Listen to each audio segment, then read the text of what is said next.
Quem está conosco ao vivo aqui é Letícia Casado, ela está esperando há meia hora, que está todo mundo aqui discutindo essa história, liberdade de expressão, foi ou não foi violada, Moraes podia ou não podia fazer isso, do que se trata. Letícia Casado conosco para falar sobre outro assunto. Ela está acompanhando a campanha de Flávio Bolsonaro e ela traz aqui uma reportagem que está entre as mais lidas na nossa página desde o início da manhã, que é o cálculo de Flávio Bolsonaro para passar Lula no segundo turno, porque a gente vê aí várias pesquisas que mostram Lula na liderança, em algumas delas há um empate técnico, mas muitas Lula à frente. E a campanha de Flávio Bolsonaro está trabalhando e está fazendo esse cálculo. Eu quero saber que cálculo é esse, Letícia. Boa tarde para você, seja bem-vinda.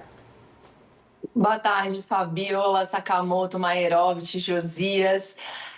Fabiola, a gente está entrando agora oficialmente na campanha eleitoral, né, que vai começar no domingo.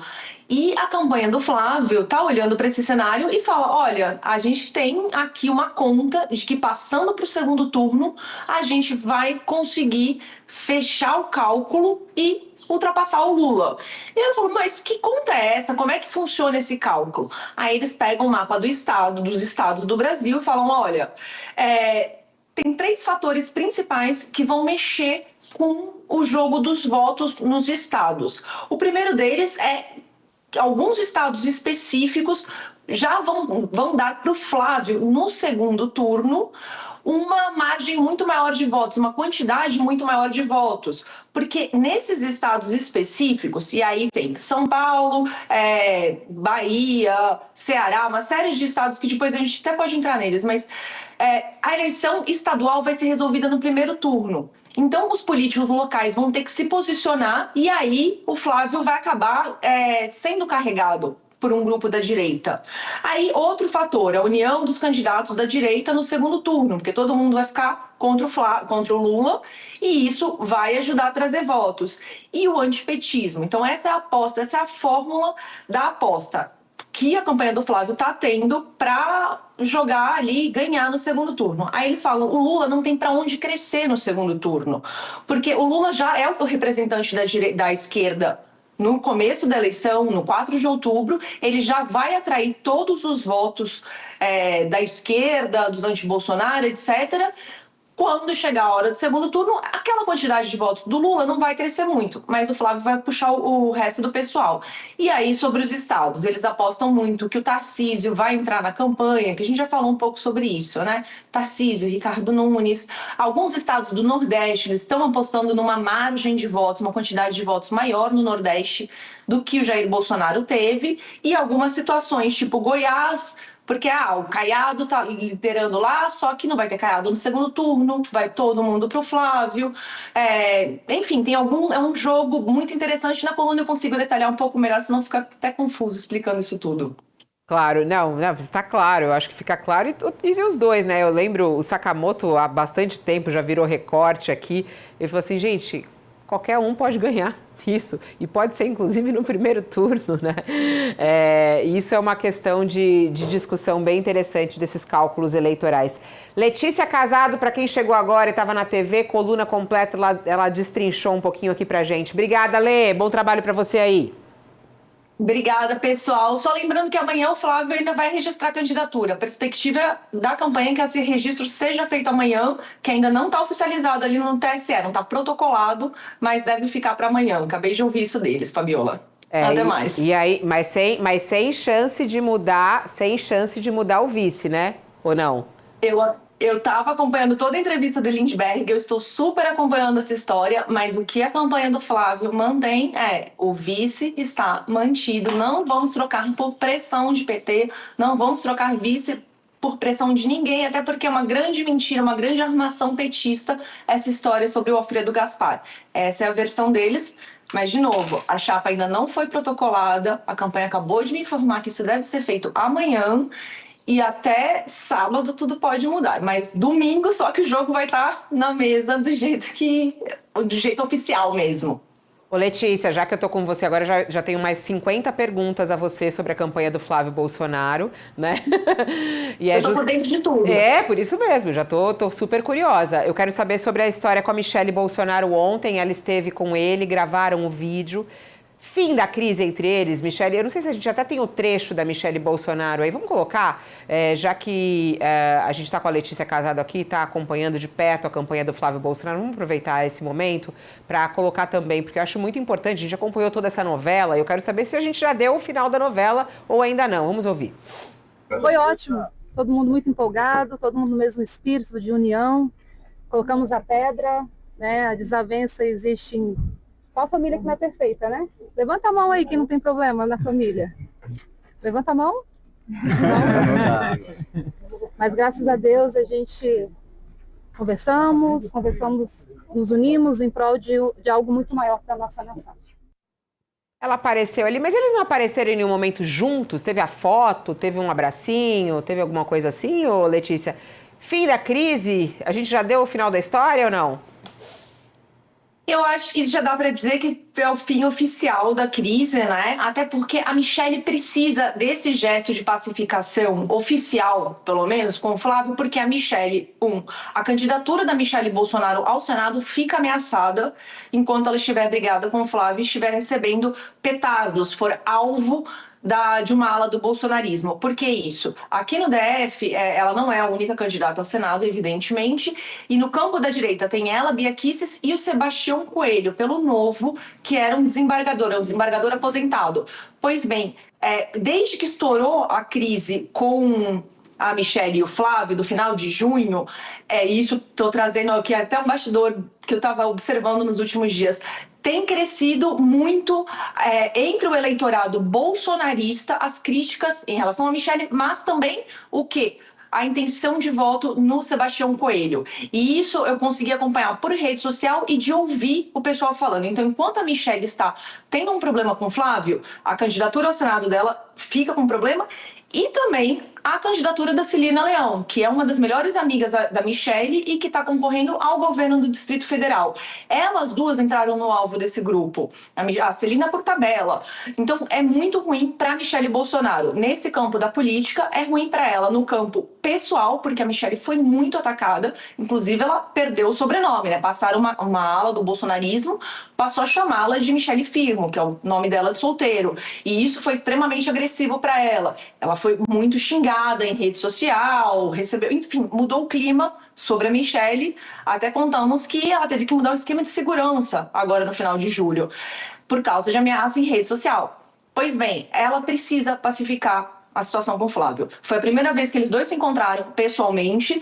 Só que assim, pra gente que olha e acompanha, a gente fala, bom, sabemos como que isso funciona nos bastidores, sabemos que teve muita atuação de outros atores políticos, do Valdemar Costa Neto, das amigas da Michele, da equipe de campanha do Flávio, para fazer esse gesto público, para selar essa paz. Inclusive, o texto que o Flávio leu no vídeo foi escrito por várias mãos, não por ele, mas por essas equipes. Então, é importante para o Flávio que a Michele esteja na campanha, pelo menos oficialmente, que eles participem juntos de 2 ou 3 eventos ali, não devem ser muitos, porque ele precisa dela do lado para mostrar paz, para puxar voto de mulher, de evangélico. Só que a Michele tem aquela carta que estou cuidando do Jair Bolsonaro, não posso viajar, ela não vai pro ato de domingo, não tem nada previsto até o momento dela participar do ato do Flávio domingo em Copacabana, que vai ser a estreia da campanha dele. Seria ótimo para a campanha se ela estivesse junto no trio elétrico, mas não vai estar. E aí ela consegue usar essa carta como, né, esse card, por assim dizer, como, não posso sair de casa, não posso me mover muito porque eu tenho que ficar cuidando do Jair.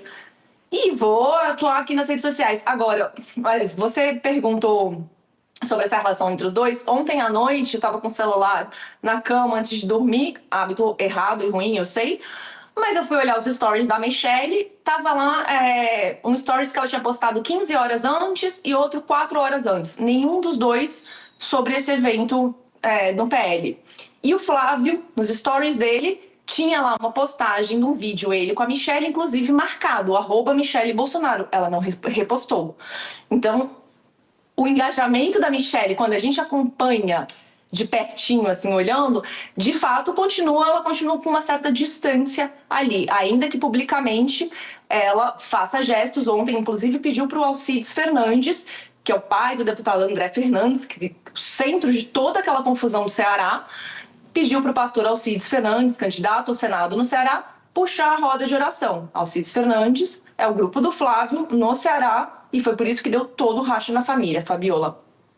Muito bom, Letícia. Eu estava exatamente vendo esse story que a gente vai colocar no ar agora para que as pessoas também vejam. Muito interessante essa observação. É claro que hoje você stalkear aí, né, os candidatos, os envolvidos na política, é informação, né? O jornalista faz isso, porque isso traz informação aí para o eleitor, né? A Michelle realmente, ela foi lá, mas ela não repostou, quer dizer, não tem a foto dos dois. E no vídeo, quando a gente vê, põe o story aí do Flávio Bolsonaro.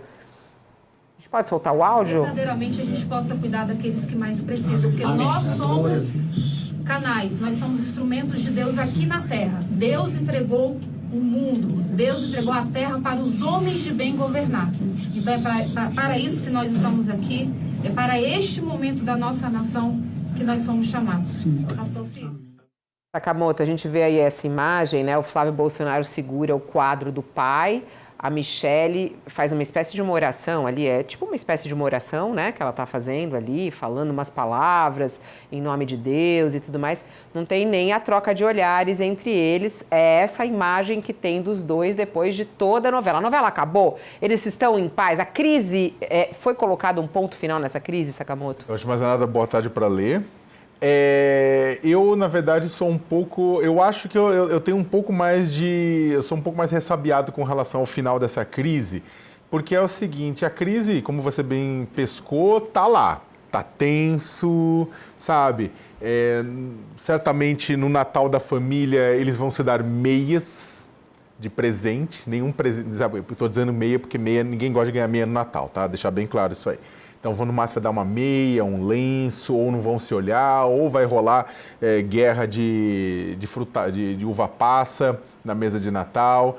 No amigo secreto seria péssimo se a Michelle tirasse o Flávio tirasse a Michelle, porque aquela tensão está lá, não foi resolvido.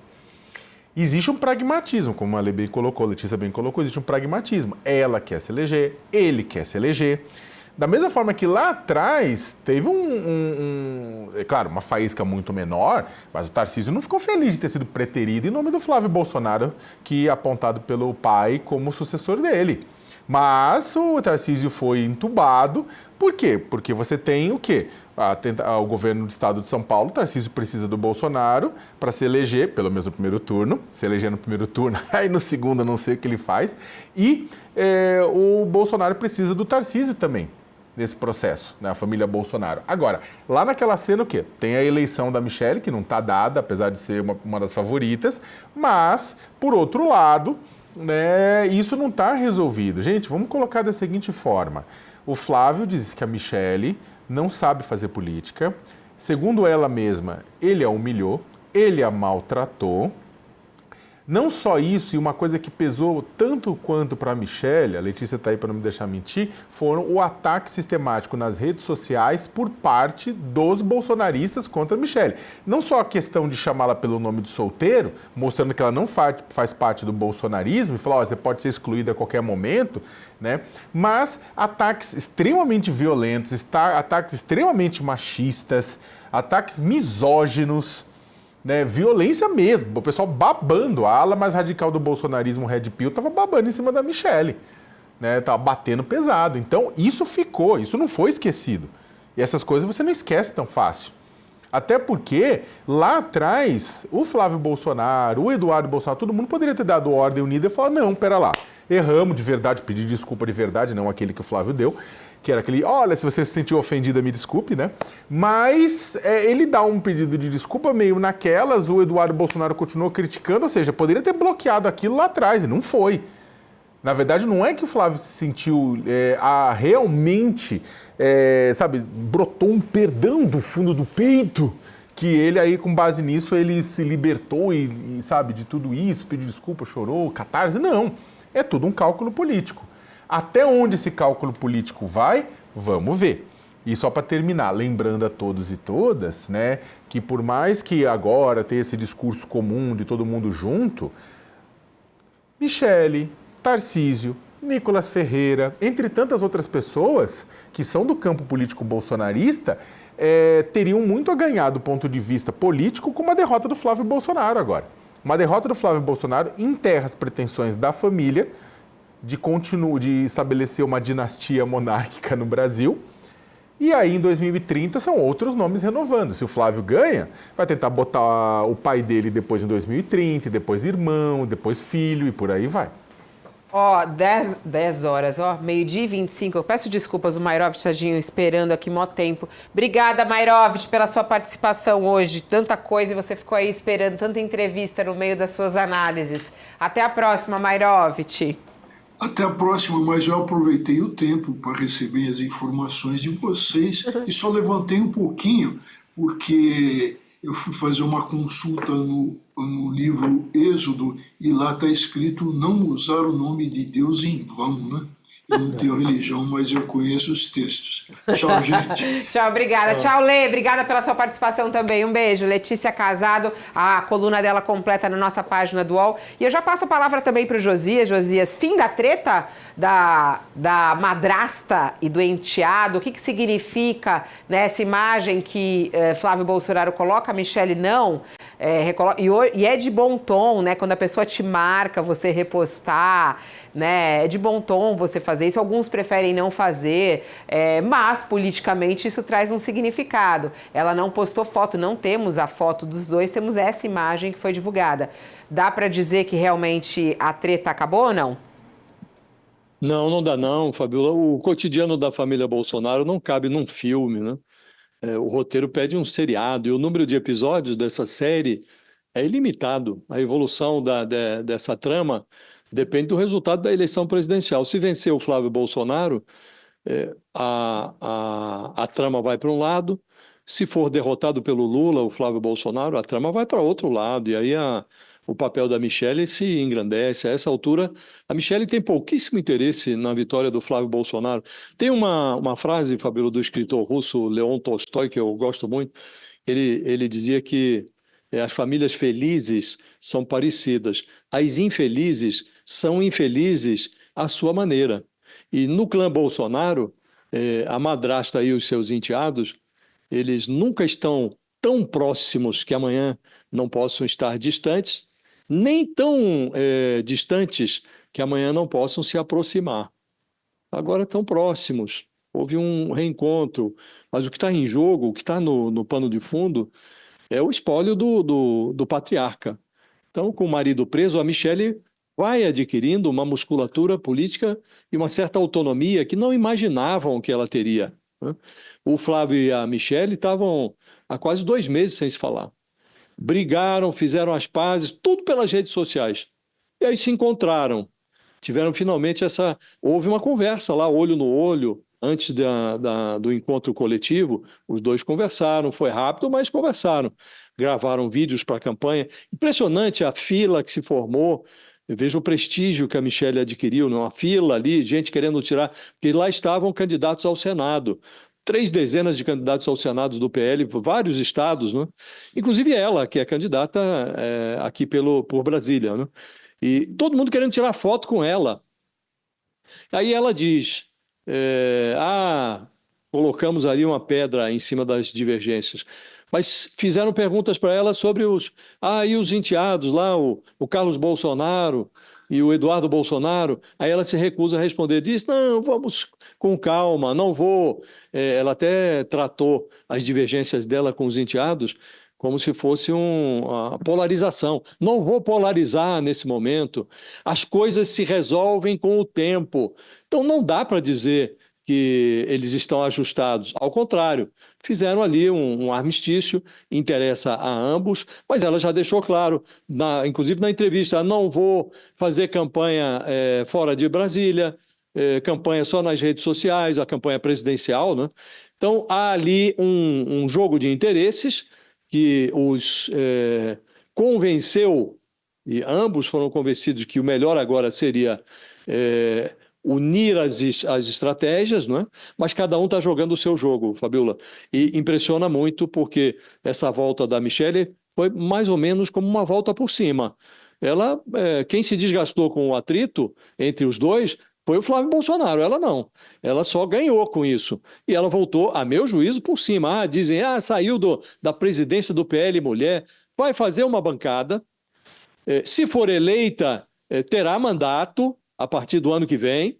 E se o Flávio Bolsonaro não obtiver o mandato presidencial, aí o jogo é diferente, Fabiola. Ela passa a ser talvez o nome mais relevante da família Bolsonaro. Embora queiram tirar dela o sobrenome, ela ganhou uma certa autonomia, Fabiola, em todo esse episódio.